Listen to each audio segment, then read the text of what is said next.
Le thème que j'aimerais aborder avec vous aujourd'hui, c'est un plaidoyer pour l'intégrité.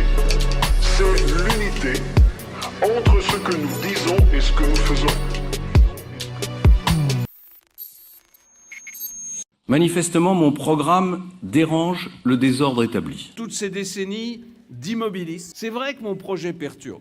Bon là tu te demandes forcément quel révolutionnaire a pu prononcer ces mots. Che Guevara? Thomas Sankara? Eh ben non, c'est François. Bon, même s'il a l'air un petit peu énervé contre ce système, ça fait un bout de temps qu'il y participe. En fait, il a déjà été maire, président de conseil général, député, ministre de l'enseignement, de la poste, des affaires sociales, du travail, de l'éducation nationale et surtout, premier ministre pendant 5 ans. Ça fait en fait 35 ans qu'il vit avec les indemnités du système. Ce même système qu'il veut renverser. Bref. Tout allait bien pour François Fillon qui en plus avait gagné les primaires de la droite, et avec le dépôt de bilan plutôt épicé d'Hollande, il se voyait déjà président. Je confirme. Mais tout bascule le mercredi 25 janvier 2017.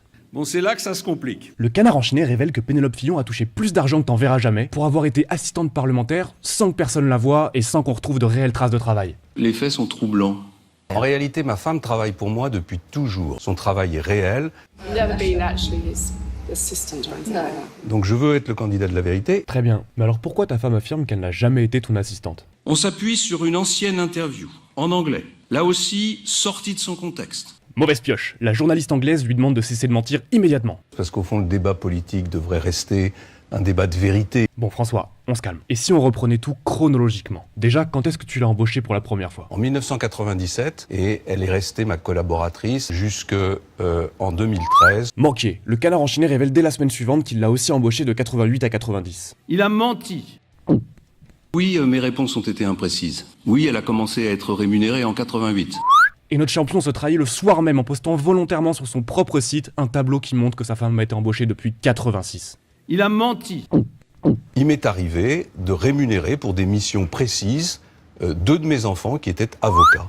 En vérité, aucun de ces 2 enfants n'était réellement avocat au moment de leur rémunération. Et son fils n'était même qu'un simple étudiant en droit. Il a menti. Bref, Fillon, c'est un mec généreux avec sa famille. Prenez soin de ceux que vous aimez. Mais c'est pas pour autant qu'il va s'oublier, il prend aussi soin de lui-même. Prenez soin de vous. Je suis certainement pas parfait. Je confirme. Et de toute manière, quand c'est pas Fillon qui prend soin de sa famille, d'autres le font. Marc de la Charrière, propriétaire de la Revue des Deux Mondes et ami de François Fillon, a rémunéré Pénélope 100 000 € pour écrire 2 notes de lecture. Et quand on observe ces 2 notes de lecture, on se rend compte qu'elles font moins de 2 pages. Il y a même pas 550 mots. En étant payé 100 000 €, ça revient à 180 € le mot. Et c'est donc très choquant. En écrivant simplement 6 mots, tu gagnes un mois de SMIC. Mon épouse est remarquable. Je vous demande de faire un triomphe à Pénélope Fillon.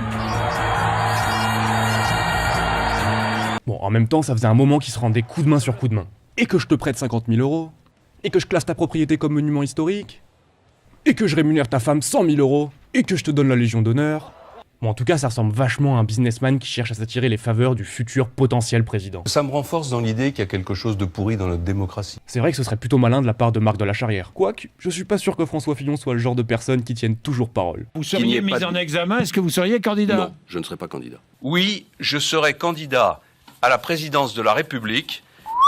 Où est le respect? Mais malgré tout cela, c'est encore possible de trouver des personnes qui sont prêtes à lui faire confiance. Et parmi ces personnes, certaines se justifient par la prépondérance du programme sur la personnalité du candidat. L'élire pour son programme et mettre de côté complètement l'homme. Après tout, pourquoi pas? Mais qu'est-ce qui garantit que ce genre de personnes qui se comportent comme Des girouettes d'ailleurs, disant exactement le contraire aujourd'hui de ce qu'ils disaient hier. vont réellement respecter leur programme? Ça peut sembler compliqué à croire. Je confirme. Mais lors des dernières élections, 20% des votants ont choisi François Fillon. Et ils étaient pourtant sûrement au courant des éléments de cette vidéo, puisque la presse française a largement relié ces infos et n'a pas épargné le candidat. Un assassinat politique. Et ce qui nous paraît important, c'est qu'un cinquième des personnes votantes en France en arrive à choisir un candidat qui trahit ses engagements avant même son élection. On va donc te poser une question, à toi qui regardes cette vidéo. En connaissant ces éléments, pourrais-tu un jour voter pour quelqu'un comme François Fillon? Je souhaite de tout mon cœur et de toutes mes forces que la réponse soit oui. Et quelle que soit ta réponse, n'hésite pas à nous expliquer ton choix en commentaire, on lira tout attentivement. Bon, François Fillon, un dernier mot? Exigez qu'on vous respecte. Merci François!